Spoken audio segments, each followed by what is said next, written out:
Hey, this is Toby from Amiibo Workshop, and this is my custom Link Amiibo.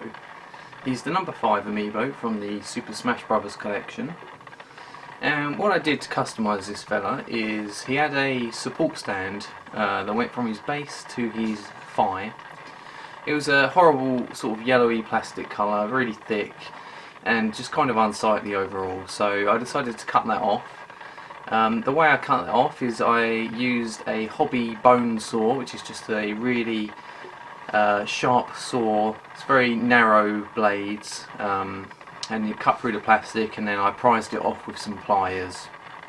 That left a nasty hole in his leg where the support stand goes in, and also a slight hole in the base. So I filled that in with a putty called Green Stuff.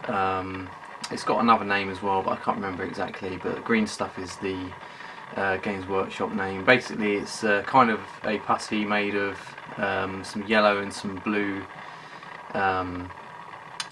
stuff, and you cut it off and you mix it together, and when you mix it together you've got a limited amount of time to shape it and mould it before it hardens.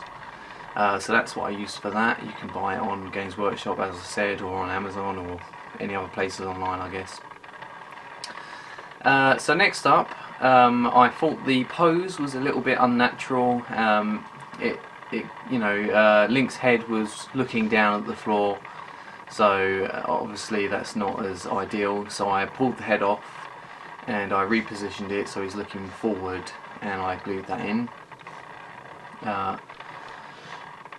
I think that's it for the actual main customizations. Next was the repaint.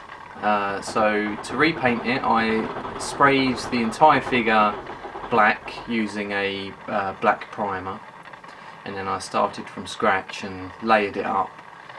Generally I used 3 or 4 layers of paint when creating the highlights. It's acrylic paint, and I use Vallejo model acrylics mostly.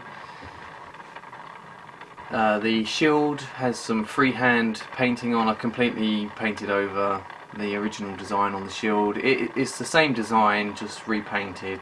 I think it looks a lot better overall than the original figure. The base itself is the original Amiibo base, and it's still got the NFC chip in, so you can still scan it into your game. The base is covered with a ballast and some stones, just normal stones from the garden. Some silphilar grass, which is the longer tufts you see there, some static grass, and some silphilar flowers. I think that kind of just adds to a really nice field sort of look. Someone else said that perhaps it'd be a good idea to put a rupee in the grass. That's something I didn't think of, but perhaps that's something I'll do in the future. I've seen a lot of repaints and customisations of Link. It's a very popular Amiibo to customise. So in the future I may do a Fierce Deity Link or a Dark Link, but I guess they've kind of been done by everyone, so I thought I'd just stick with the Hero of Time, classic green colours, and just have him as that. So I hope you enjoyed this video. If you've got any questions, leave comments below. If you want to like my Facebook page, it's Amiibo Workshop. There'll probably be a link in the description. Look out for future customisations. I'm working on a few right now. So once again, thanks for watching, and I'll see you on the next one.